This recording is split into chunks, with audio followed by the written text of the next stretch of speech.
What's going on, Wes? What's up, brother?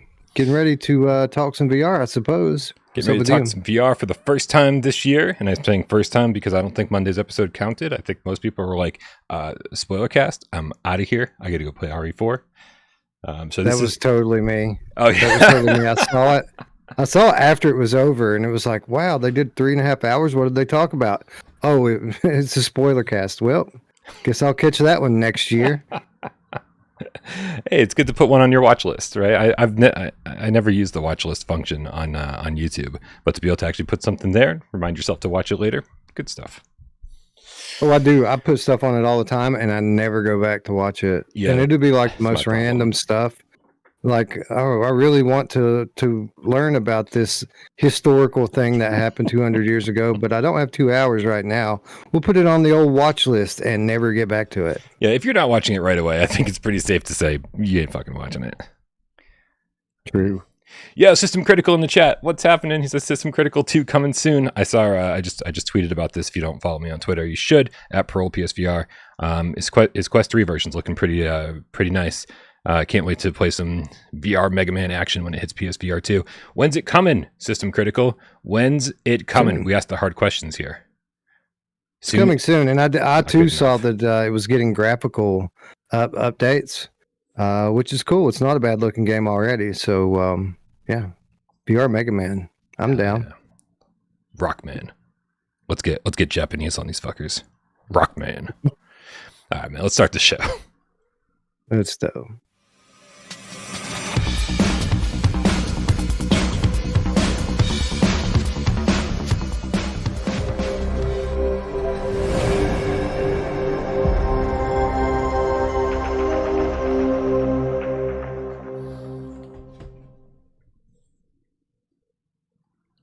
This is PSVR GameScast Live. We film live every single Monday, Wednesday, and 2 Eyes Friday right here on YouTube. We do it live 6 p.m. Eastern for your viewing pleasure, but don't worry. What's up, Tornado? We also do it orally for your oral pleasure. That's because we get this thing up on podcast services of your choice. My name is Brian Powell from this channel right here, PSVR without parole. Oof, I should have combed my hair. And this guy over here to my left, your right, it's Wes Dillon from Virtual Strangers. How's it going? You almost forgot. It's been so long since we've been on the air. You almost forgot what we're called. I don't even feel like I do a podcast anymore, Brian. Like I feel like an ex-podcaster. An ex-podcaster. It's been so long. I haven't been doing. We've been doing one of these every 2 or 3 weeks. Well, I haven't been doing Crewcast. I haven't done Virtual Strangers since mid-November.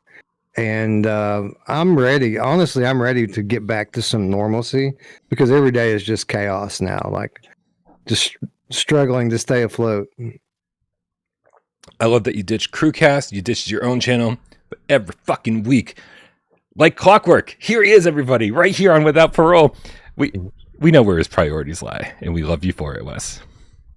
Well, you make it easy. You make it easy, Brian. I just have to show up here and talk. If they were all like that, I would do a show every day, but they're not. So yeah, you make it easy for me to just come in here and spend some time and talk VR, which is what I love to do anyway. You know who else makes it easy, Wes? She certainly does. Man, Bear Pig GameCat with the $2 tip says, hope 2024 we get to interact with more items in VR. Fuck yeah, that's a good prediction or a good hope. Maybe it should be a resolution for some developers out there. VR interactions. How could it be bad? Yeah, or at least keep our hands from passing through tables and walls. That would be cool. I'm okay with it. Although, dude, I've been playing the crap out of Ancient Dungeon, and like I bitch and moan about pretty much everything. I get super critical on some things. So I'm like, oh, everything goes black when your head goes in the wall, which only happens in really tense situations, of course, right? Because that's the one time you're not thinking about making sure your head doesn't go into a wall. You're like trying to run around and make sure you don't get your ass kicked, dude. Ancient Dungeon is just phenomenal. Right. And usually I don't care if my weapons go through walls or whatever. I don't want to have like this weird janky interaction with the wall. But dude, I hit the wall, little voxels fall off of the wall, like little stones, stone voxels, and makes the right sound and the right haptics feeling in the sense controllers. And man, I played that for 3 more hours last night. I'm still trying to unlock the crossbow. Played for 3 more hours last night. Still haven't unlocked the crossbow. So Ancient Dungeon devs, I'm coming for you. I'm coming for that platinum. And definitely on top of my list as far as reviews go. RE4, Vertigo, whenever that happens, and Ancient Dungeon, I think are my next 3. I can't get enough Ancient Dungeon. Like it's practically a perfect game as far as I'm concerned. Wow, I've never played it, but I'm really, really surprised at the love that it's been getting. Like people said it was good. Like I've always heard that it was a good game, but man, to see it like nominated for all of those awards during the Without Parole awards, and just to hear you talk about it, it seems like I might have underestimated it a bit based on its the art style, which I'm not saying looks bad, but it isn't something that we haven't exactly seen before, right? We see a lot of these Minecraft-y style games, but from the way that you describe it and a lot of other people, that it's actually a lot of fun and looks really good in the headset. Yeah, I mean, between having that super high graphical fidelity, enough to the point where it was nominated for that award on the award show, I find the voxel Minecraft style look kind of endearing, and so it totally works for me. But listen, speaking of amazing PSVR games, I just got in the mail from Limited Run Games on January 3rd, 2024. Something I ordered, according to email, October 21st, 2022, I believe. So, wow, right, a year and 3 or 4 months later. Here it is, guys. Finally, at long last, I can finally play Song in the Smoke on PSVR 1. It's amazing. Thank you, Limited Run, for finally shipping this shit. But this is going to look pretty sweet on the shelf. It's just the collector's edition. Well, there you go. These are obviously collector's items. They're not shipping games out a year and a half later for people to play, right? Yeah, a lot of people got theirs a while back, but mine was delayed because I also ordered Radiant Silvergun for Switch, but again, I ordered it all on the same day, and so it literally took almost a year and a half for Radiant Silvergun to come out. It's crazy. It must be like one dude over there that does everything, that makes the games and packages them and then puts the cellophane on. He's also doing the graphic design and calling all the developers and publishers, and yeah. I like to know how big Limited Run is. I'd like to know how big Perp is. I talk to Perp all the time, and I have no idea how big of a studio that place is. These are questions that maybe I should be asking. Now let's drive the game feline with the $5 tip. Says prediction: Blood and Truth remake with full locomotion in 2024. Whoa! Listen, we're gonna do some predictions. But I want to see your predictions leading up to ours. I want to see if anybody can yoink ours before we get to them. So keep the predictions coming in the chat. Friends Have Xbox, by the way, great username, with the Canadian $7 tip, says prediction: they're taking so long with Phasmophobia because they're turning it into a roguelike. I mean, it wouldn't be bad, the fact is, it's like, isn't it? It's a roguelite, I think, like in a sense already, right? With the randomness the kind of permanent upgrades you get between things, like buying more devices and shit. So I think it already kind of has that formula. Although I might be stretching the definition a little bit. Maybe somebody who's played it can tell me. They could do it. I mean, they could totally pull it off, and I think it would add to the game, actually. Yeah. Well, I think maybe we should just jump right in then. Phasmophobia did give us an update. Here it is. Console update. As many of you know, console, as Wes pointed out, not the console version. Just console was delayed from last year's predicted release date due to several reasons. We're still hard at work trying to get this ready for you eager console players, and it'll arrive as soon as it's ready. Wes, can we both agree that this is how announcements should go from now on? It'll get here when it's ready. Like, just don't give us new dates until 100% it is ready to go. Yeah, that's exactly when Lo-Fi's coming out. So we're gonna have a lot to play then. No, yeah, I agree. I think that this is like the most no-brainer thing of all time. It should go without saying that it's going to not come until it's ready. Like, games should not ever come until they're ready. So I think it's sad that we have to compliment studios for doing what they all should already be doing, but it has gotten to that point. We've seen so many titles get launched too early, Yep. To the detriment of players and studios alike. It's a sad state that we have to celebrate when a developer says something like that. For real. They say, on the other hand, with the delay comes extra changes for console players on day one. The new and the improved upcoming shop experience, the upcoming adjustments to the leveling and equipment tiers, as well as minor balance changes. This will all result in console players getting the best experience as soon as they receive the game, instead of large portions of gameplay and progression changing just after it releases. Additionally, when it's released, console players will receive a game that looks and runs better. We plan to implement a large amount of optimizations across the board, which will allow us to keep the game's graphical quality as close to PC as possible. All of this to me screams, sorry, flat screen Xbox and PlayStation 5 gamers. This is being held up so we can get the PSVR2 version looking good. Yeah, we don't want to release a blurry version of our game because we've seen what happens to other titles when they do that. Yeah. So smart, makes sense. Yeah, I mean, in 3 paragraphs only to basically to say, hey, we don't have an update for you. So here's the update. We're still coming. There's the update. Yeah, it's still coming. Which is good, man. People need reassurance. People need reassurance. Just because, I think people don't hear from a developer for a month or two and go, must be canceled. It's like, we just keep the conversation going, keep the announcements coming, even if it's small things like that, like just to reassure, saying, hey, we haven't forgotten about you. We're hard at work. End of story. Yeah, and this is a small team. We need to remind people this is unless they've expanded significantly, this is a few people working on this. So, I think it's good that we're getting it at all. It looks pretty cool. For real. A small GameCat in the chat with the 5 quid says, I hope for 2024 Sony can grab more driving sims like F1 and WRC. That would be great for all you driving sim fans. For me, give me some Burnout, give me some Ridge Racer, give me some arcade games that like are just so over the top fast and like, drift around corners, all that shit. You give me some, nitrous boosts.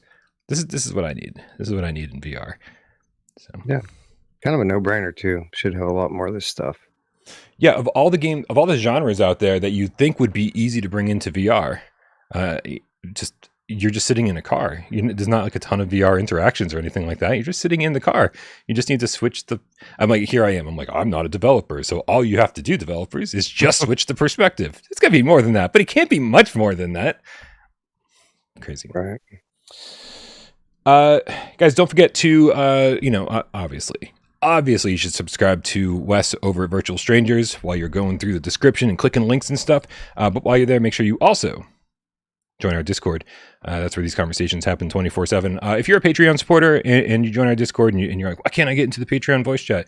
We're still doing things manually because I am lazy and I haven't fixed whatever the problem is. And so just, send them, one of the mods or me a message and let me know what your email address is so I can do a quick little check and make sure you get the Patreon roles that you're supposed to have. I promise. A New Year's resolution that'll be fixed this year.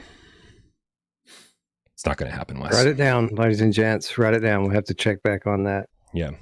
I'm just going to hire someone to do it because God knows I'm not going to get it done. But a great reason to join our Discord is to leave viewer takeover questions. That's where you can get your questions into the show without a single penny spent, just like Barbados Slim did. You ready for this one, Wes? If Sony ultimately decides to step away from the VR market after this generation, how would the channel evolve? Would you consider pivoting to cover the Quest 3 and 4? This is a good question. And this is something, I'm sorry to step on your answer, but this is something that I've wondered myself from time to time. And not even just if Sony completely steps away, but even if it just falls off a lot and we see, other platforms and other medium, advancing at a much faster pace, and it's clear to everyone that staying on one VR platform is causing you to miss out on a lot. Yeah. Would you ever consider expanding and evolving? I mean, I do have so many thoughts on this. Obviously, the first thought is, I think what everybody already knows, we've already been through this. Like the last 2.5 years of PSVR 1, everyone was like, you need to start covering Quest and PC VR games because nothing's happening on PSVR anymore. But man, we stuck it out. We weathered the storm, and we were like, because dude, there were many conversations that happened behind the scenes with me and Dave and AJ, and just saying like, is this something we need to pivot to? And I was of course, AJ and I think we're pretty much on the same page. We're super passionate about PlayStation. Like we always have been. That's always been our thing. That's always been, our console of choice. Without getting into console wars, like, I love Nintendo and I love, some of the things that, other headsets and other consoles are doing. But like, I've always been a PlayStation guy ever since PS1. And so like, I'm just not super passionate about Quest 2 and Quest 3, like nothing against them. That's just not really my jam. And I don't think I can lie to you guys and be like, I'm so excited to cover this new Quest 2 game or Quest 3 game or Quest 4 game. Cause maybe things will change like with Quest 4 and I'll be like super excited about that tech and about the game library. But I'm just super passionate about PSVR, and that's why this channel exists. My thought really is if Sony ultimately gives up on VR, my hope is that you guys really like retro games like I do, because I think that's what I'd want to cover. That's the other side of gaming that I'm really passionate about is retro games. I know that market is fucking massive though. I mean, like when I say massive, I mean it's already saturated on YouTube. Like I don't know why anybody would come to without Parole retro, but who knows. Yeah, you're right. Pretty much the only video game media that I consume outside of VR is retro game media, and there is no shortage of it. It's actually growing quickly, and there's just ridiculous amounts of it out there already. So, yeah, you're right.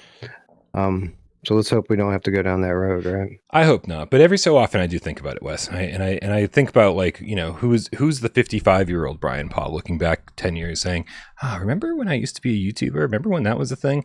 I'm just always kind of wondering. There's always like a little voice in the back of my head going, I wonder what's next in my life. And I wonder how long this part of my life will last. So, when people are like, oh, like you need PSVR2 to succeed. I was like, not really. Like it hasn't been like PSVR has not been much of a success so far, 1 or 2, and we're doing okay. Like and if this doesn't work out, then you can all see me waiting tables. So check this out, man. Yeah. All we got to do is stick it out another 5 to 10 years, and then we'll be able to be like the VR retro gaming guys. We can go back and play PSVR 1 and Oculus Rift games, and start that whole movement on YouTube. I'm sure VR proper will be blowing up by then, so people will have forgotten about Super Hot and the first Astrobot and all of those great games from the olden days. I don't know what's on my finger, but Tornado's fucking loving it.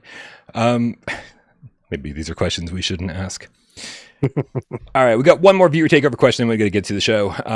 This one comes from Digital Delirium. It says, with Preydog's VR mod, did you think we were actually going to get through this episode without talking about this, Wes? Because I fucking knew we weren't. Will developers be able to make VR mods on existing games in practically no time? In other words, like slap the mod on, make the necessary adjustments and tweaks, and then playtest. This seems to be a money printing machine. Super short development time that either boosts sales of old games with free VR mode or gets a small, or maybe not even that small, separate release fee. There's a lot to unpack here, Wes. What are your first thoughts on this viewer takeover question? Absolutely. That is absolutely the case here, and there is no question about it.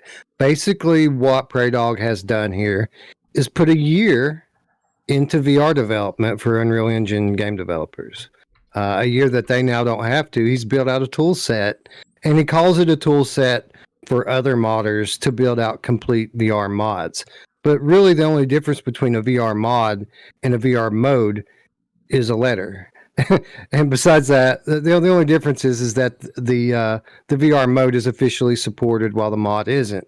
So yeah, while this is a tool set intended for modders, it absolutely could be picked up and used by studios to develop VR versions of their own games. And I think that it absolutely will, because the work that he's done here is substantial and it's amazing. It's amazing that that there's even a tool out there right now, and it is in beta. They're still working on it, but just some guy who with no technical know-how can watch a 30-minute tutorial and pick up hundreds of flat games and literally within a few minutes transform them into full-fledged 6 DOF room scale VR games. It's crazy, but it's absolutely reality. And I do think that this will eventually lead to us having a lot more officially supported VR modes from Unreal Engine developers. All right, Wes, I'm glad you gave me that answer because that was not the answer I expected to hear from you. I expected to hear you say something along the lines of, no, these are the tools that developers already have in their hands, especially like when it comes to, Unreal and Unity, like these engines already have like these VR capabilities that you kind of just switch on and off. But it's taken the tools and given them to the people who want to play the games in VR when the developers don't give us the option to. How much work is it really taking away from the developers? Like, I mean, in terms of, and I'm not asking you to get crazy technical here. I'm just wondering, is it that much more? Is it really going to save the developers that much more time than just like tinkering around themselves because they have the source code, they have access to the engine and manipulating that themselves? Well, so just having the game display in a VR headset in 3D, that absolutely was already built into Unreal Engine and was just toggled on by Preydog. Where the work went into are all the extra features and things that allow you to make it a 3 DOF VR game or a 6 DOF VR game or add in room scale, that sort of thing. While sure, all of this stuff is latent within the code of Unreal Engine, Preydog has worked, has done the experiments, has done the trial and error of finding out what works, what doesn't work, testing it across hundreds of games, and then making it into a basically a suite of checkboxes that you can toggle on and off. And what works for one game doesn't necessarily work for another. That's why there's so many different options in there. There's like dozens of different checkboxes in the advanced settings, but they all pretty much do the same thing, and that is make it into a 6 DOF VR game. Some games and I'm not a dev, so I can't really like get super technical about it, but not all games render in-game objects and characters the same way on a technical level. So to be able to hook a character's hands or weapon in one game is going to be totally different than the method that you use to hook those same hands or weapons in another game. And that's basically what you're doing to make these into 6 DOF games. Is you're hooking the motion controller and like the motion detection that's in the controllers, you're hooking that to an in-game object. Most games that would be a gun or a hand or something like that, and then moving the camera, of course, especially in the case of these third-person games, you're moving the camera in-game to line up with where the character's head would be, and then making it disappear with, again, another toggle that Preydog has put in here to make certain parts of the character's body disappear. But the short, kind of dumbed-down answer that I understand is it's not done the same in every game, but he's gone through the trouble of finding all of the different methods or many of the different methods used by the developers and developing out the same tools for each different method. So that there's one way that works on like 75 or 80% of games, but then there are other games that you have to go about it a different way. But again, it's all nice and neat now on a screen of checkboxes that if you have any kind of technical understanding of the game engine, makes perfect sense to you. But people like us have to kind of follow a tutorial to know what to do. Sure. Yeah, the thing that excites me about this more than anything else is the is the idea that there are developers out there, either they're not familiar with VR or they just automatically think, oh, our game is too intense for VR. Right. I've definitely talked to a lot of developers before, and sometimes like when they respond to me saying, hey, is this planned for VR? We'd love it on PSVR2. They respond with like the vomit emoji. Right. Like that's their first thought is, oh, and it would be really nice. And I think it will be really nice for these same developers to see people using some unofficial mod to convert that very same game into VR and having a blast with it. Right. Like Dredge, the Dredge developers were like, I was like, I don't know, guys. I think people really like playing your game in VR. And so the more people who are doing that and streaming it and showing it off, these developers have to see it at some point and go, huh, this would work in VR. And we're not making any money off of this mod. We should do it ourselves. And that's what excites me the most, is that it's going to get VR versions of these games into the forefront and maybe convince some of these developers to do something about it. So Steve Irie in the chat, what's up, Steve, says it needs a full IK modifier. That would be cool, but you're talking about some real work now. Not only on the part of Preydog, and I'm sure you already know this. I'm the layman talking to the expert. But I would imagine that something like that would also require a lot more setup from the user, having to map out the pivot points, right? That all the elbows and wrists and all the little things that go into full on inverse kinematics. So I doubt we'll ever see something like that where we just toggle on full inverse kinematics in a mod. But hey, these guys have already kind of shocked me with what they've been able to do. So I would never say never, Yeah, for sure. All right, man. Well, we certainly don't want to let the show get too far along without getting into our predictions. But let's just make sure we're caught up on tips here. Also, shout out to everyone supporting the channel financially. Tips here, patreon.com/withoutprogames. Being a member here, it all helps so much, guys. We appreciate you.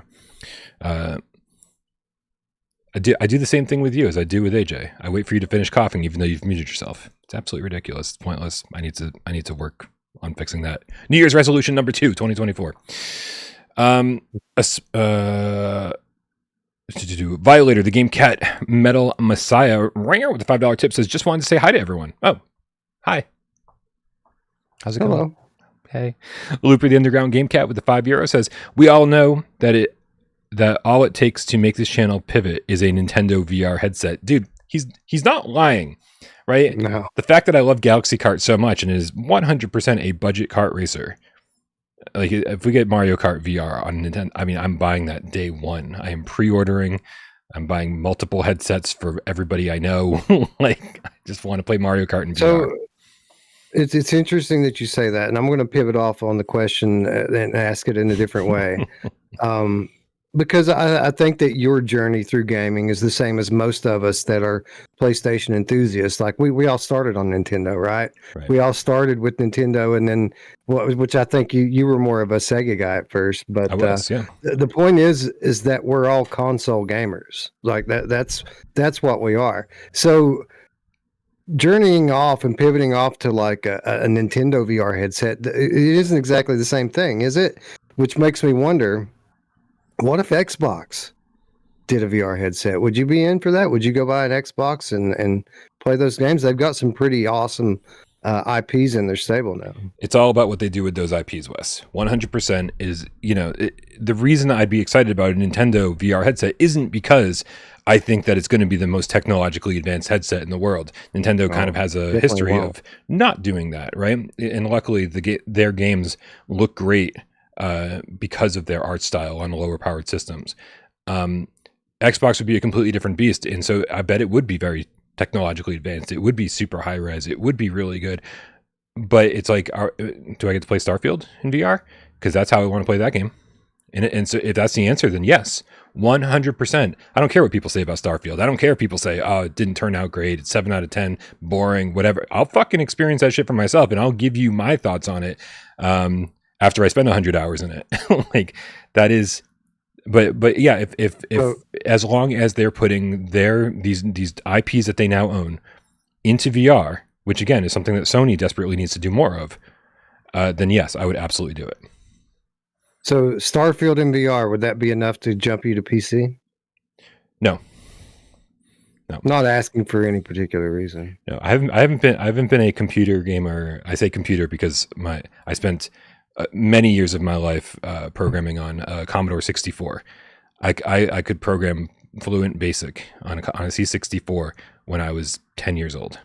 Like I knew that shit better than anybody I knew, and so I have. But you know, we did the whole PC thing, 286, 486, Pentium. Like we went through the whole thing, and at a certain point, I was like, I'm no longer interested in this. Console gaming is my future, and I was right. I stuck with it.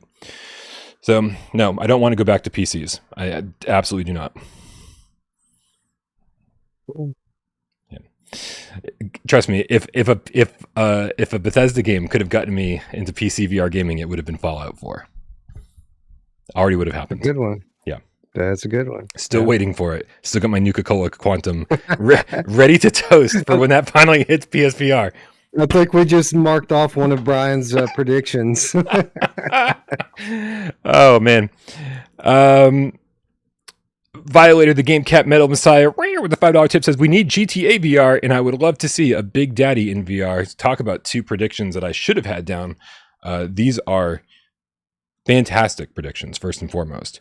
I think he's just kind of saying, we want these, we would like these. But man, as far as predictions go, there's not a bigger game coming than Grand Theft Auto 6. You may not love the Grand Theft Auto series. You might not be interested in playing the new one, but you cannot deny, with Grand Theft Auto 5 being the best selling game for 3 generations in a fucking row, like this is going to be a huge game. And if GTA 6 comes out with PSVR2 support, that is a game changer. And if any studio, like if any manufacturer gets BioShock VR on their headset, I will absolutely pick that shit up too. Yeah, that's crazy. And yeah, you're right. I've kind of steered clear of GTA VR and Half-Life Alyx and BioShock and what's the other one? I've steered clear of all the usual suspects for my predictions because we always say them and they never happen. So I think maybe if we stop talking about them, they might happen. So I didn't even bring them up. Is that how that works? I like it. Well, maybe. All right, man. Try. Well, we've both got a couple realistic predictions and a couple kind of more insane over the top predictions. So hit me up with a realistic one, Wes. Let's start where everyone can kind of, go with the flow and before they start throwing tomatoes at us. All right. Well, before I get super specific about my realistic predictions are games, first of all. Cool. And it all kind of, I've got literally 4 of them written here. Oh. And they all kind of tie into the same concept. So I'll start with that as kind of my overarching prediction. I think we start to see the hybrid games this year. I really do. And it might be later in the year. I think that the reason why first party's been so quiet and, AAA VR has been so quiet overall is because this stuff is in development. And I do think that the dam is eventually going to break on that. And it's going to be hybrid games. I don't think we have a bunch of built from the ground up AAA VR games in development, maybe 1 or 2. But I absolutely think we've got some big titles coming, and they're all going to be hybrid. So I think we're going to start to see that this year. And for my first prediction, I'm going to go with some kind of a battle racer, like an arcade style battle racer, and whether that takes the form of Wipeout or Twisted Metal, I think we see one of those this year. I mean, I feel like this is a great place to start because I feel like Wipeout and Twisted Metal have both been heavily rumored. And I believe that Wipeout is supposed to be done by Firesprite. It's supposed to be like a brand new Wipeout game. Obviously Firesprite's got a great history with VR so far with the Persistence, with Horizon Call of the Mountain. Like these are Firesprite jams. And so to have a built from the ground up hybrid game, new Wipeout game, I think would be absolutely incredible. Let me ask you this, Wes, without getting too deep here into the weeds. what would you like to see them add in a brand new Wipeout game, that like something that we like just either wasn't possible or that we just didn't see in Wipeout Omega Collection? Wheel support would be good, which the original might support wheel, but I don't think it does. It doesn't. So that would be really good. I don't know, man. I think that I would just want to see the typical things that we always see in a proper sequel, right? I'd like for it to be bigger. I like, more selection of tracks, bigger tracks.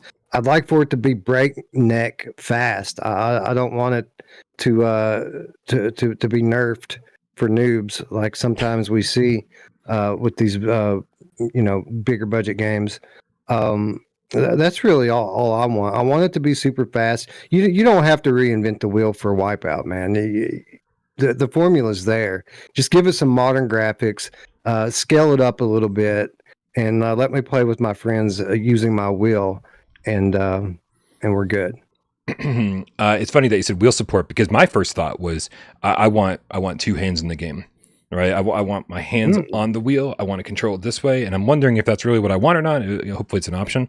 And like maybe some like high-low selector, so it's almost like this virtual gear shift, where you just like kick in the high gear, you hit the nitro button with your hand, like just that kind of shit. And of course, there's weapons in Wipeout as well. And so these are the things that I think about with Twisted Metal too, because I want a first-person cockpit view. I want to use my wheel. I want the buttons on my wheel to actually trigger the homing missiles or whatever else I have, the turbo. But then I'm like, at the same time, I'm like, I want the Galaxy Kart thing where I've got one hand on the wheel and then the other one manipulating buttons or pulling levers, whatever it takes to pull off these moves and fire weapons. And so there's a part of me that's like, yes, it would be the easiest thing for these to be converted and just let you play them in first person with a sense controller.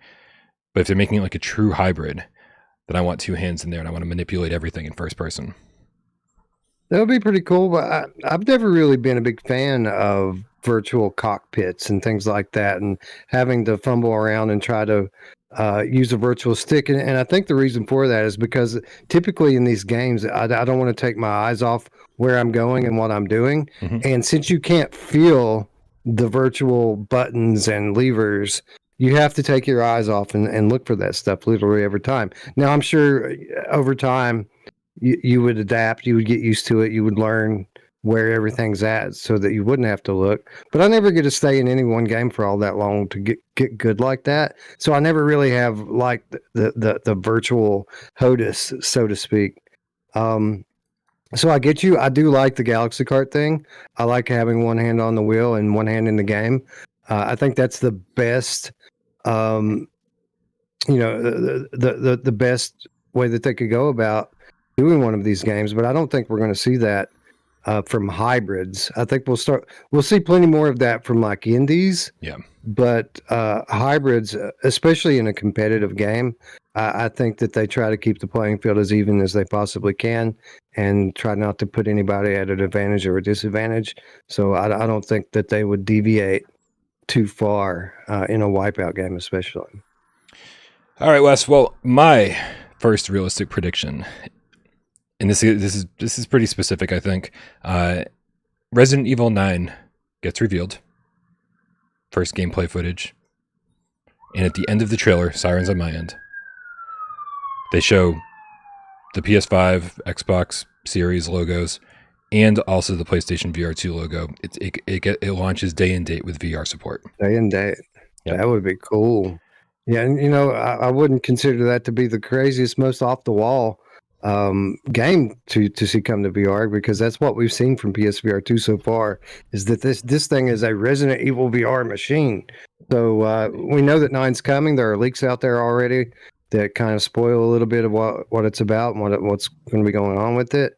But you're right. I think that we very well could see it this year, and there's no reason why it shouldn't have day and date support. I mean, they developed RE4 remake in 7 or 8 months from scratch. Mm-hmm. So you would think that they would be able to do that in the normal, development cycle of the flat game. Aaron Quinn in the chat brings up something important to note. Too early for a new Resident Evil. I agree. It's too early to release one, but it's not too early to tease one. Some of these devs like to really pimp shit out like a year in advance. And so if by the end of the year, I would say like, November or something, they could easily show a teaser saying, coming 2025. And I think that would be totally fair. I think that's definitely possible. And I do think the next Resident Evil we see is 9. I feel like they've been bouncing back and forth a little bit between the remakes and the new games. I don't know if that timeline is accurate, but that's how it's worked out in my head, which means it's probably inaccurate. But it would be a really nice trend to start seeing day and date VR stuff. And I hope it's first person. You know what? Let's just throw this on to the prediction. Wes, the winner of this prediction, we got to turn this whole thing into a pizza bet. I say whoever gets more of these predictions accurate by the end of 2024, the loser owes them a pizza. You're on, my friend. All right, which means I owe you a pizza.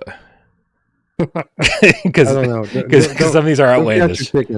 Yeah. Well, my off the wall stuff, I would consider not to be very likely either, but it should be a fun conversation. Nice. Yeah, I'm hoping for Resident Evil 9 is first person. And obviously, with that, if that's the case, I hope that also means that we get back to Village with the more VRAF interactions. It's my hope. All right, man. Give me another realistic one, and then we'll get to some crazy shit.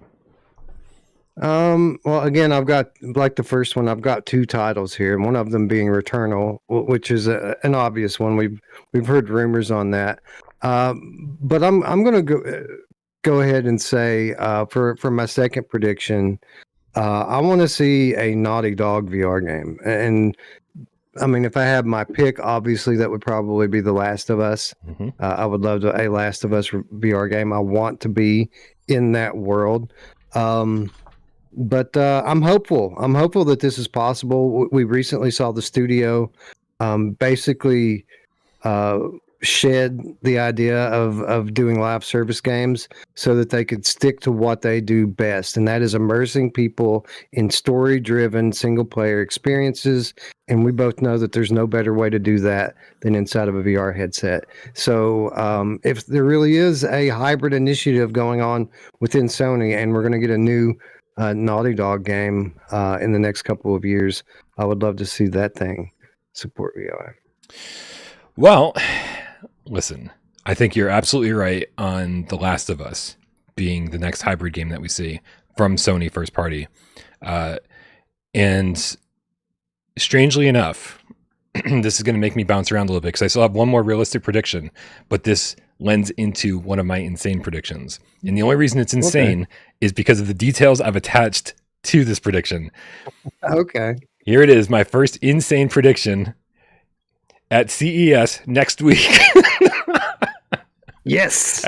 Sony will reveal The Last of Us Part 1 VR mode. And it's going to get pretty much the same amount of exposure that they gave Gran Turismo 7 when they announced it at CES, which was almost nothing. So, but I think that's going to happen next week. They're going to make some big VR announcement about hybrids, and my guess is that it's going to be The Last of Us. This is all we're doing is setting people up for disappointment right now, Wes. And 100%. And I couldn't be happier about it.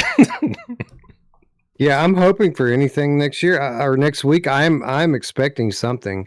I don't know what it'll be. I do expect that they will probably announce some statistics that are slightly higher than what most people expect them to be, and they'll probably reveal a new game, which is one of their franchise games. So I would love for it to be The Last of Us.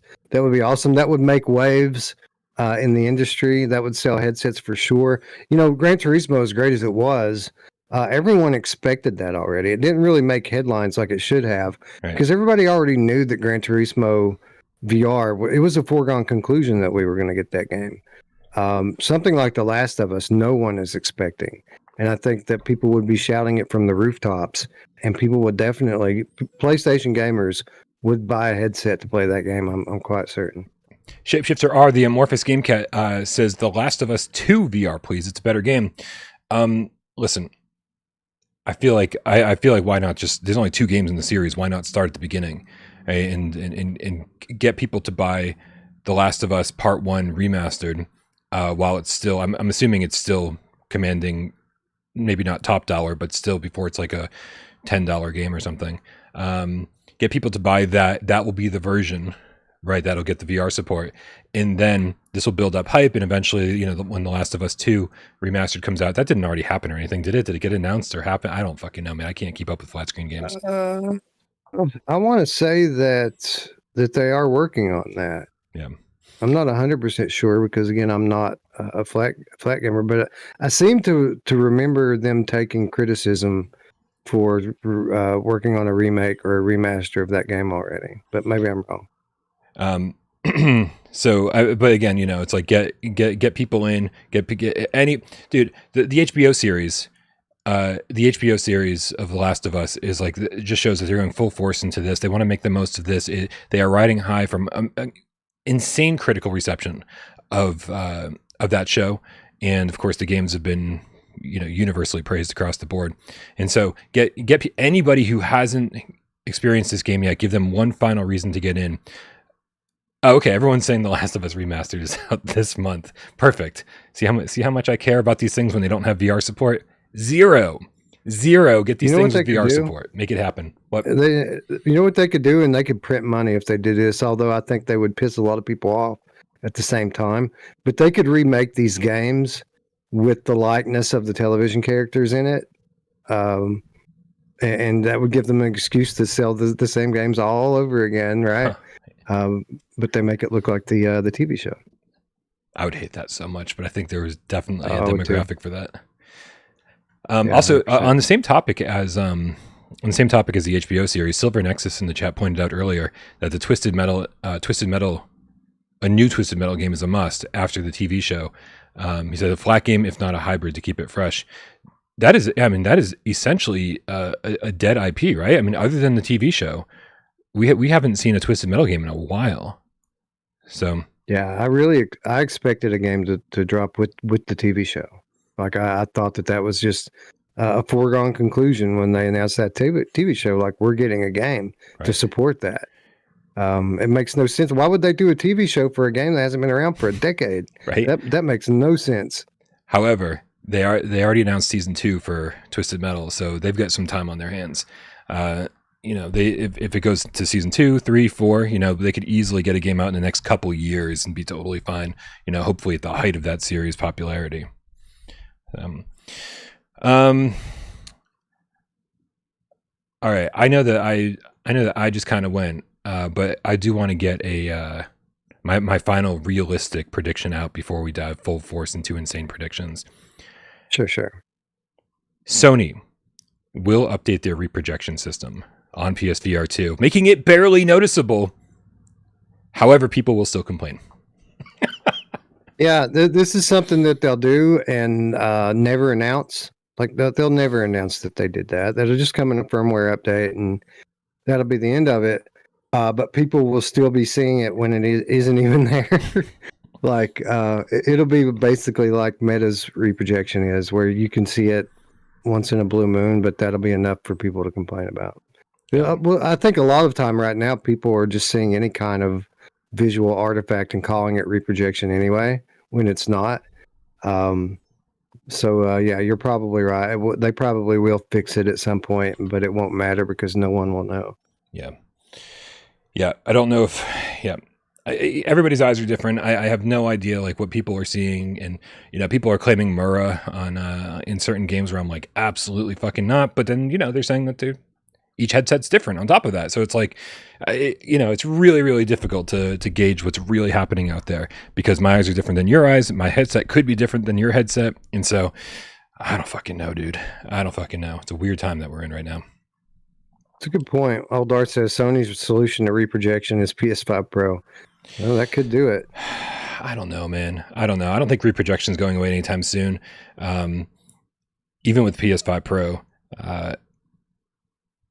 But that's true because what happens when hardware gets more capable, developers just use the overhead to you know, put more detail into the game anyway, and more objects and and they use that overhead. They don't leave it to ensure a smooth frame rate most of the time. Right. Right. It's crazy. I've talked to a lot of developers who have no idea that reprojection's a problem. And it's like, whoa. Yeah, it's common. It's common. Like it happens pretty frequently that we'll be working with a client and they'll not even know that it's an issue. Like they're already in development and planning on using it. When I say, no, you don't want to do that. Right. People, as soon as people find out about it, they're going to skewer you for it. And so you're right. Developers just think that it's a normal thing because, again, it's not as big a deal on other platforms as it is here. Right. So, yeah. Gaming Addict with the $2 tip says, thoughts on a Fatal Frame game or remake? My thoughts are Fatal Frame has been a favorite of mine for years since since PlayStation 2 when they first came out. And one of the first things I think I thought of when I finally got into VR for the first time and played PSVR 1 with Move controllers, I was like, how great would it be to pick up a camera and like take pictures of these ghosts? Like, amazing. My thoughts are incredible. I want it to happen. I don't know even at this point who owns Fatal Frame. I feel like Nintendo bought something. Maybe somebody in the chat knows more about this, but I do. Obviously, Made in the Blackwater or whatever it was called was a Switch exclusive, and then finally made its way to other platforms. I don't know why that happened the way that it did, but I thought that there was some sort of Nintendo owning the rights to some degree. Are you a Fatal Frame fan, Wes? Have you ever played those games? I've never played it, but I do remember vaguely reading about it in like magazines and stuff, like the good old video game magazines. By your description, we're going to get some of that sort of thing, right? In Phasmophobia, in Madison VR.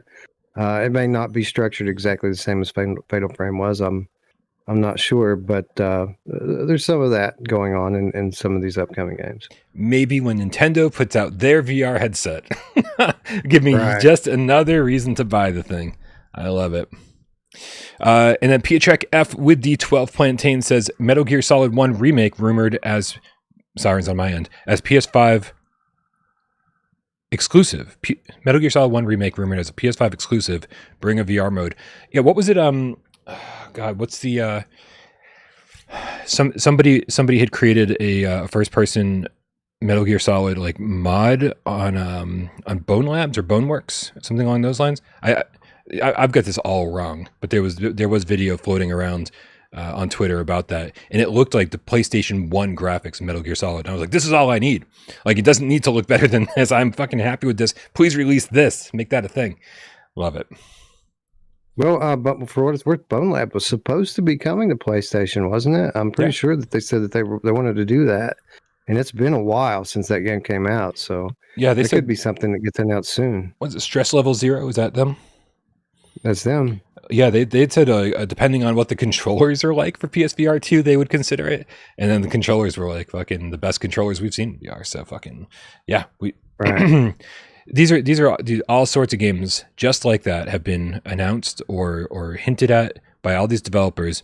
And then people say, well, it must not be happening anymore because it's taken too long. We haven't heard from them. But what people don't realize is how long it fucking takes to get these things on PSVR2 sometimes, especially when they're trying to do graphical upgrades, especially when they're trying to, up the resolution, up the textures, especially when they're trying to implement all this PSVR2 specific support, like haptics in the headset, like the sense controller haptics and adaptive triggers, and then get it through Sony certification. Like, it sounds like the reason we don't have Undead Citadel yet on PSVR2 is because of Sony's certification process. Like, that's what it sounds like to me. I'm not putting words in Dark Curry's mouths, but that's what it sounds like to me. It has been almost a year since I think this game was almost, supposedly almost ready. So yeah, that sounds about right. All right, man. Throw another insane prediction at me. All right. So insane predictions. I've got 4 here, so I'm going to combine them. Like pretty much like I did with my others, and I'm going to kind of group them together.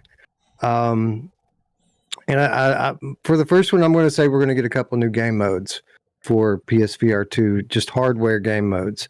One of them being the long, the mythical 3D theater mode that I've spoken about since the days of PSVR1 that we need, that would not be difficult for them to do, where you can go into your PSVR headset and play traditional video games on a virtual screen in 3D. The same way, and I don't think it would be like a universal thing where all games supported it, but I think it would be easy for developers to support. I think it would be something similar like what we saw on PS3, where some games supported through 3D gameplay. I think it would be that, but much easier for developers to implement, and something that we saw a good percentage of games supporting in the near future. I think that would sell headsets, and I think that it would give us a ton of content to play, amazing deep content without too much lift. And the other game or mode that I think we could see in 2024 is the one mode that everybody's already written off as a possibility, and that is backward compatibility mode. Whoa. Where your PSVR 1 games play in your PSVR 2 headset through some internal emulation software that they've programmed into the console that just automatically takes the tracking information from the PSVR 2 and makes the console believe that it's the move controllers and the camera from before, and just has an automatic backward compatibility that works with the majority of the old games. So a couple of new game modes for our PSVR in 2024. I mean, dude, backwards compatibility. Holy shit. Also, just heads up. As soon as you said theater, I had to do it. I had one episode of PSVR theater sitting on my hard drive, and I just had to show it. But there are a bunch of new cats out there who are like, what the fuck are we looking at? Brian, you're 100 pounds lighter.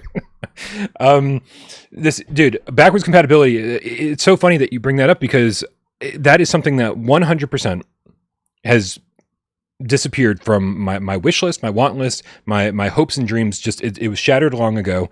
And in thinking about saying, hey, what's the point of it now? We've got all these PSVR 1 remasters coming out or that are out. But man, oh man, thinking about all the games that we're just never going to get on PSVR 2, being able to play like Immortal Legacy and other games that I can't think of right now that are all probably stuck on that headset, in PC VR, of course. That would be great. That would be great. They could do it. They 100% could do it. Oculus Rift, the original Oculus Rift, had external cameras that were tracking your movement through space. And then they switched to Oculus Rift S, which was 100% inside out, and it was seamless. All the games worked on day one. The only difference here is that Move controllers didn't have thumbsticks and Sense controllers do. If they could find a way to get around that, the fact that so many different games use so many different ways to do locomotion in the first gen with those Move controllers, then they could do this. That's the one real big sticking point. But other than that, it would be a relatively easy thing for them to do. Well, I would love it. Yes. And it is, and I just can't, I'm just thinking there are certain things, there's certain things like when I play like retro video games and stuff, like there are just certain things that haven't aged well, and these things I think are become way more noticeable in VR, and I don't think that Sony wants new PSVR 2 gamers going out there and saying, oh, this is what PSVR 2 looks like accidentally playing some old PSVR 1 game that's not up to full resolution, that has weird controls or something like that. Imagine what we'd have to, how these games would control with just this backwards compatibility mode. Would they be able to map the turn buttons to the right stick? I don't know, right? We'll see. But man, you just something that was not on my list, you just shot right to the top of my most wanted list. It'd be great, wouldn't it? It would be great. People wouldn't be complaining too much about content then. Yes, they those would. Hundreds of games on it. Yeah, you're right. Dude, I think we have proven again and again that there's nothing Sony can do that'll keep people from complaining about what's happening on PSVR 2. I love it. Yeah, you're right. That was a crazy statement. Yep. Okay. There's my crazy prediction. No one's going to complain in 2024. Right. Right. We've already we've already proven that one false. Okay. Here we go. This one is way too detailed, way too layered. So fucking strap on. Let's do this. Sony will bring PSVR1 classics to PSVR2. This is in lieu of the backwards compatibility mode. That probably won't happen. So, I'm going deep with this prediction. PSVR1 classics are coming to PSVR2, and they will bring at least 3 this year. In the 3, see how detailed this is getting? The Persistence, with, of course, 2 hands in the game. Everybody's Golf, with multiplayer. And, of course, Astrobot Rescue Mission 1. And with the release of these games and Astrobot Rescue Mission 1, they will... Here's my bonus prediction as part of this. Astrobot Rescue Mission 2 will be announced simultaneously.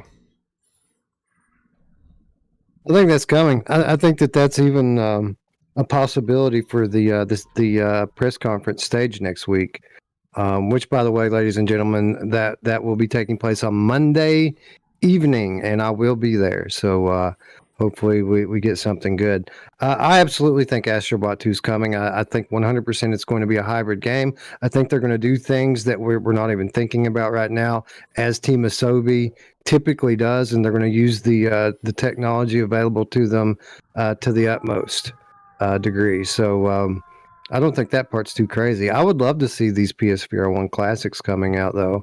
And again, I think we're at the point now that if they give me like a legit like remake, and I don't mean like a complete remake of the game, but give me some upgraded graphics and haptics and stuff, I'll buy the game again. Just let me have the game, okay? Yeah. You know, it don't have to be free.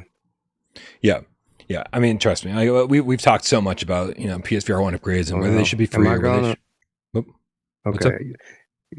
Your solution, and some of them are going to be better than others, man. But I'd rather have these games and pay for them than not.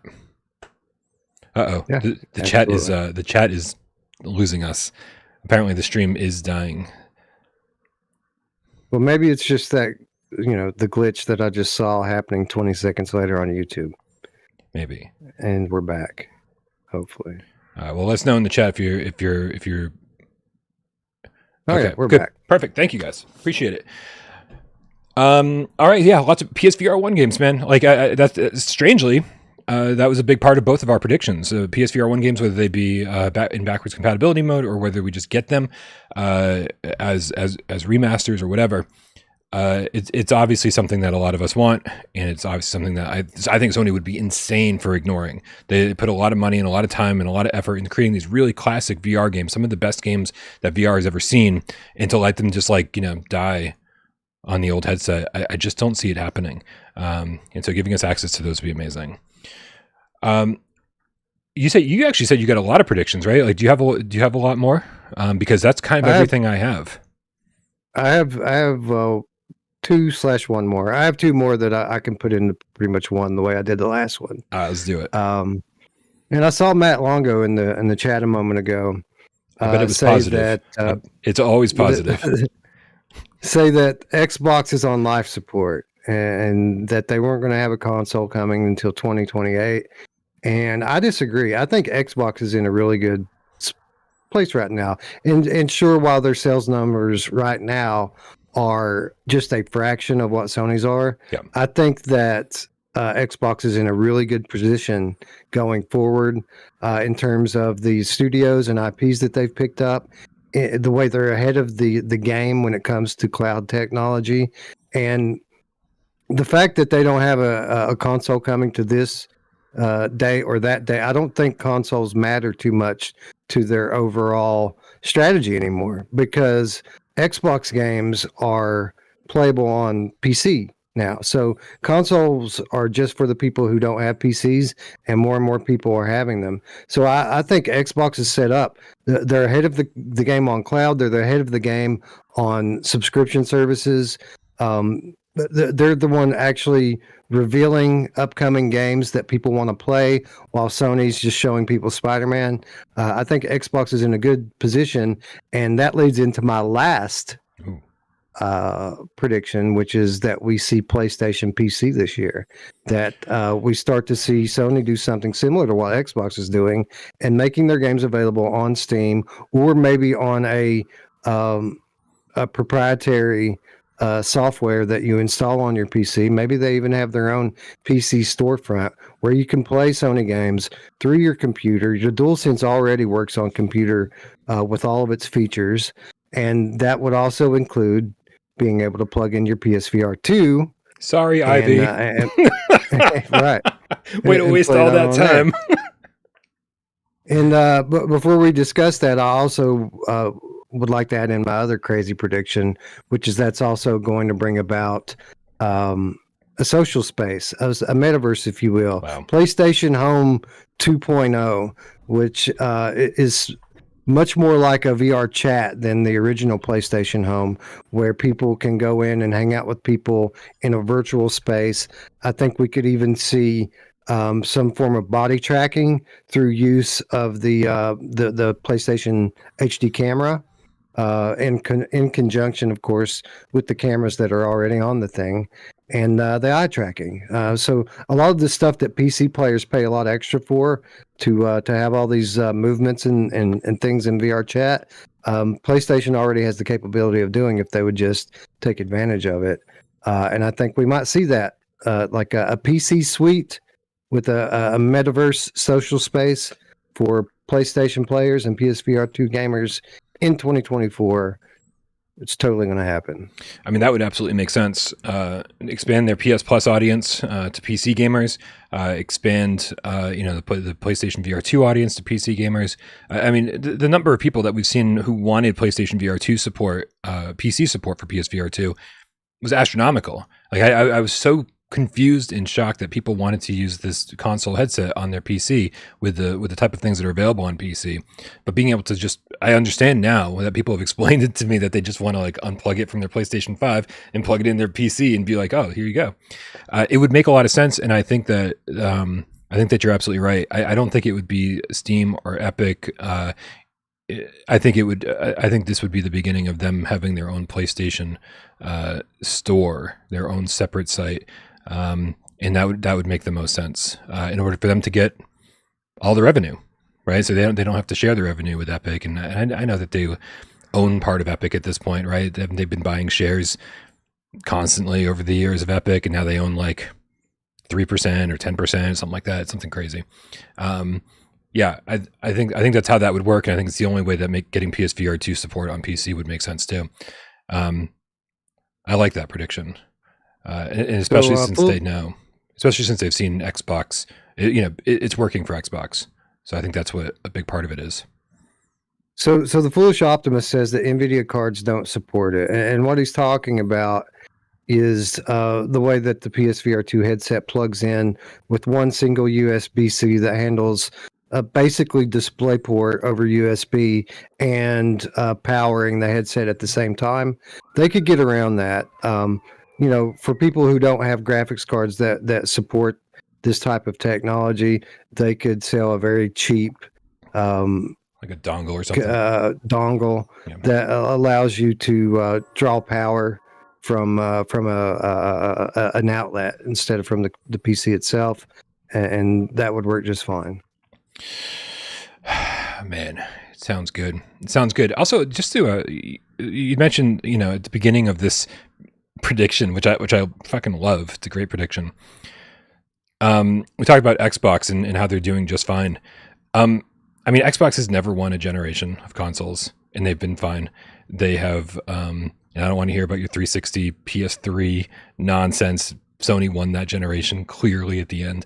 And Sony started a year after 360 that generation. So what a great end to a great generation that was. And comparatively, like you said, the sales figures might be low on Microsoft's side compared to Sony's, but there are more gamers now than ever. And so compared, the Xbox Series X or Series S probably is selling like crazy compared to previous generations. However, it only looks bad when you compare it to Sony numbers, right? The numbers are actually pretty good. I think if we got actual sales figures out there, I think we'd see, compared to the 360 generation or the Xbox One generation, there's more gamers now than ever, and Xbox is doing fine. Yeah. Yeah, I think so. And I really have changed my tune on Xbox over the last few months, especially coming out of that last Game Awards or whatever. Like, I didn't watch the whole thing, but what I watched of it, like, I was legitimately excited about some Xbox games that are coming out, and really not much on the Sony end got my pulse up at all. And then we had the leak of the documents from Insomniac, which had a lot of internal Sony stuff in it, and we can see Sony scrambling internally to try to figure out how they're going to be able to deal with Games Pass and competing with it, because they know that they're not ready to compete with it, and they're not even close. So I see that, and I see Sony struggling, and I see what's out there already, and what I'm excited about. And it says to me that Xbox is or Microsoft gaming, Xbox gaming is going to be just fine, even if they don't sell a bunch of consoles. Right. They don't have to sell a bunch of consoles. They just have to sell subscriptions. They have to sell games, and I think that they're going to do that because they've got some big dog stables or big dog studios in their stable right now. And yeah, dude. I mean, the ZeniMax acquisition, the Activision I mean, insanity. And they own so much of the industry right now. It is their game to lose, man. Like, they could certainly screw it up, but I don't see that happening. They've got too many major IPs over there. They can. It's question, really the only question is, are they going to go the Sony route and make that stuff exclusive and not share? Because if they do, people will absolutely go to that to their platform to play. They absolutely will. Yeah. We haven't seen that from them yet, and they swear they're not going to do it, but they'd kind of be stupid not to. Right. Yep. But luckily there's so many games, right? So many games in their stable now that they can pick and choose. They can make a few big ones exclusives to get people to, adopt the Game Pass system or buy an Xbox. And then they can keep a lot of a multi-platform to just, soak in the revenue. Yeah, I think timed exclusivity is probably the way they'll go. A year, 18 months on Xbox, and then we'll get the PlayStation version down the road. Maybe that's how I'll play Starfield. I would love if Starfield gave us a VR version when it eventually comes to PlayStation 5. That would be nice. I doubt that's happening, but still, it's a possibility. It's not a possibility. It's not a crazy thought. It's not a crazy thought. Insane prediction number. No, just. I think that's it for predictions. You good over there? Yeah. I got my 8 predictions into my 4 slots just fine. Thank you. This is going to be this pizza bet's not going to work out very well. We're going to have to figure out how to divide these up and make it even on both sides. But I mean, to be fair, your last one had like 4 in it, so that's true. Pretty cool. Yeah, we'll figure out how to divide it up. Looper or somebody can figure that shit out for us. I think if one of us gets one of them right, that'll be the winner. There you go. Yeah, I mean, dude, I 100% see us coming back to this at the end of the year or the beginning of next year and going, well, no one got anything right. So we're both losers. We're all losers in the long run. Nick in the chat says, I don't know what makes you think you want to play Starfield, Brian. I just haven't played a Fallout. I haven't played a Fallout in a long time. John Savino says it's called No Man's Sky, Brian. I think you're out of your goddamn mind, Savino.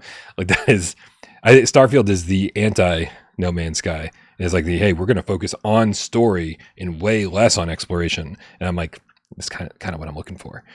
I just want Fallout 5 to exist. Like that's kind of what I want to exist. And so in lieu of that, I will take a Starfield.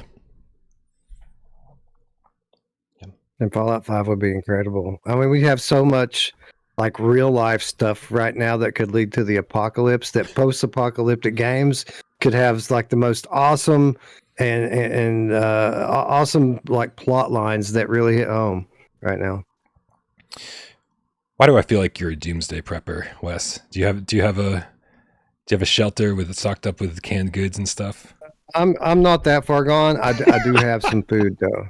I like that. I like that you didn't food. even blink an eye or laugh or smile or anything. You were like, "Well, I'm not that far gone, but I'm close." No, I'm not that far gone. We could live a few months if we had to. If everything just crashed, we wouldn't die tomorrow for sure. I could live a few months on like. I'd be dead You're tomorrow. gonna get clean water at Ryan. I'd be dead tomorrow. You got that? No. You got that taken care of? No.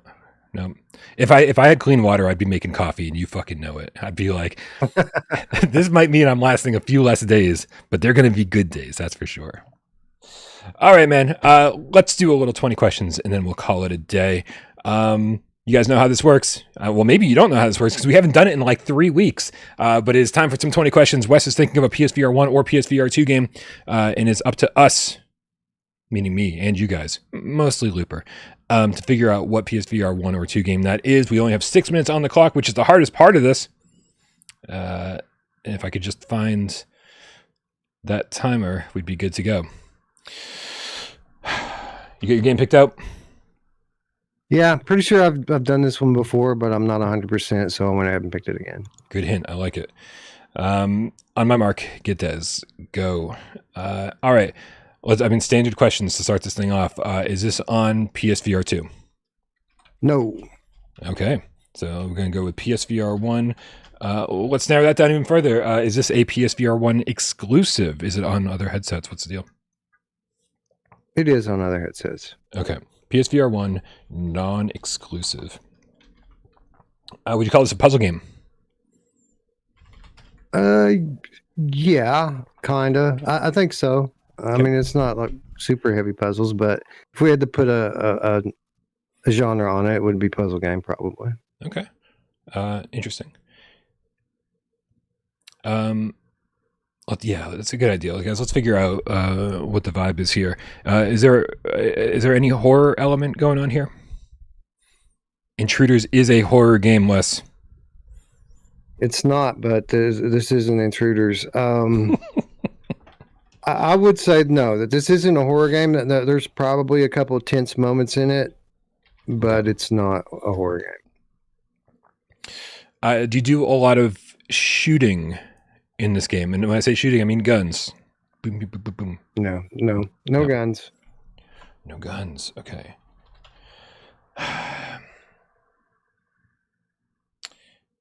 Let's see. Robert the GameCat is saying Apex. Are there bows and arrows in this game? No. Not Apex.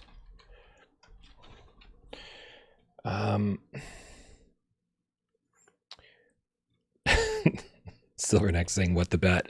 Let's go for it. Does this have a cartoony art style?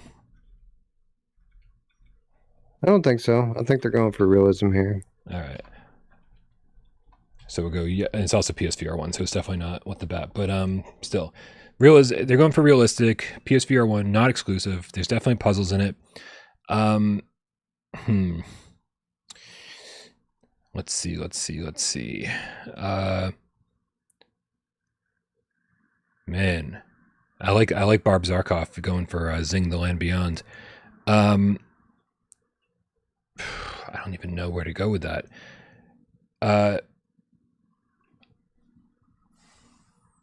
Let's just keep that in mind. Do you control any vehicles? No. Okay. No vehicles. Does it have move support? Yes. Okay. I might be wasting the question here. Can you also use the DualShock? No, that's 10. All right. Well, there goes Zing, you guys.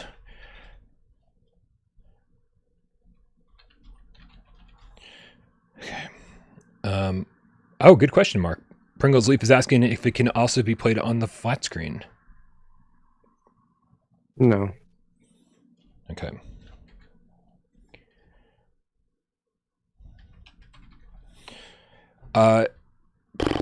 man, full locomotion?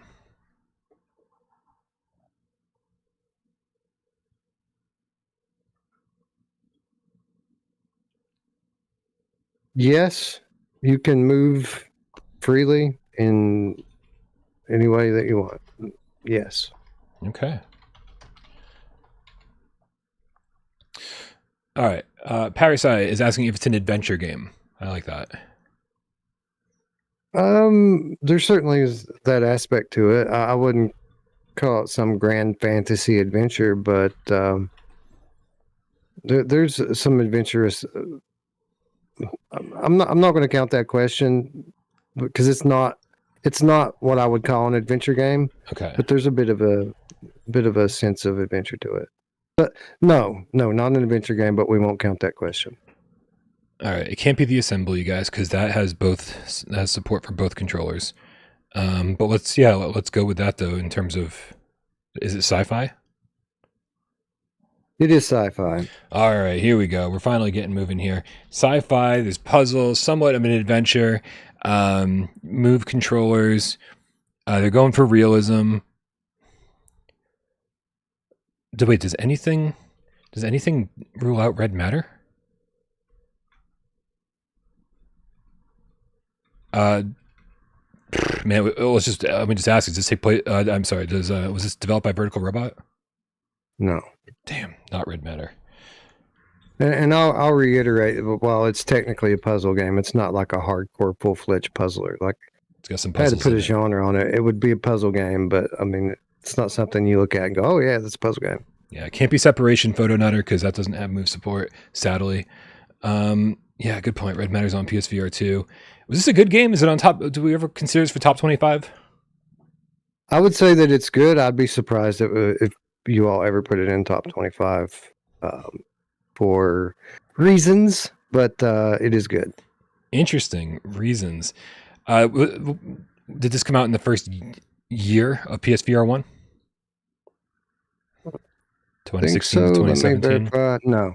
Not loading human, you guys. It's 16, by the way. Oh my god. Well, we are out of time, so I'm just going to throw a guess out. Thanks to Jello Boy, the Jiggly Game Cat. Is it Deep Magnet? It is not. Oh, Wes, what is it? It is launched in February of 2020 from Archaeact, Freediver, Triton Down. Oh my god. That's very good, but too short to have been considered probably for a top 25. Oh man, it was so good. Freediver Triton Down. Let me just look at this. Non-exclusive PSVR 1, definitely some puzzles, going for realism, move controls, full locomotion. Yep, that is the thing. Sci-fi, yep. Sadly, I wish they kind of kept it more realistic. I can't believe I'm saying that. It was not horror. There weren't guns, no bows and arrows, no vehicles. You fucking killed this one, man.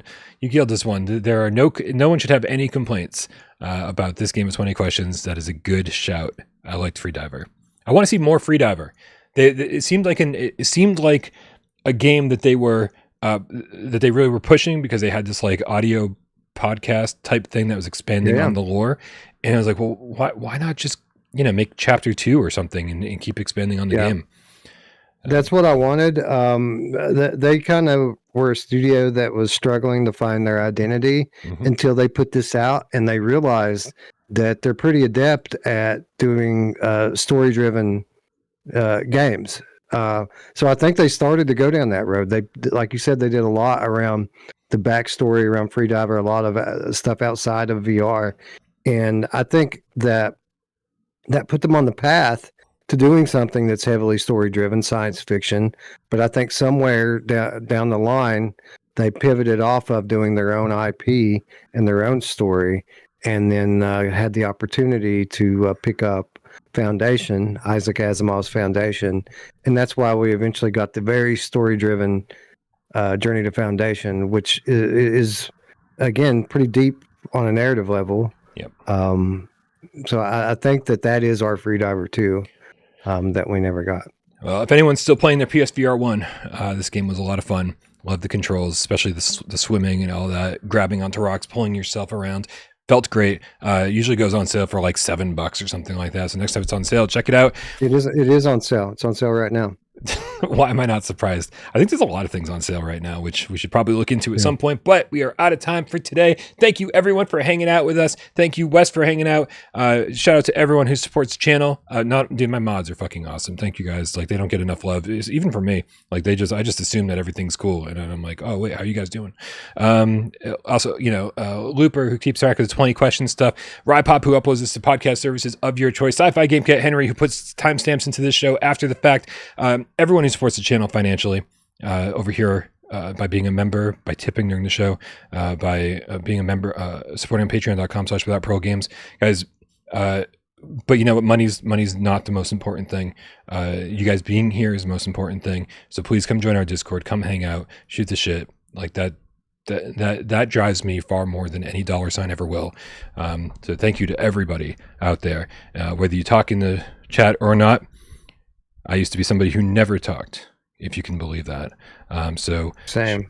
Right. So shout out to everybody who sits back, watches the show, and doesn't say a goddamn word. We know you're out there because we were both those people, and we love you just as much. Happy Wednesday, Wes.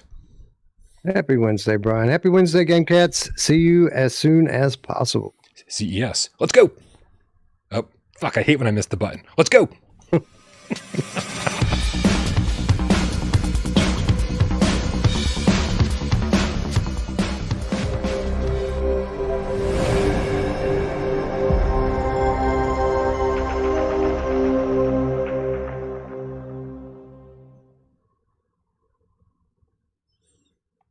Oh, shoot. Just a last second tip. We got Violator, the GameCat Metal Messiah, with a $10 tip.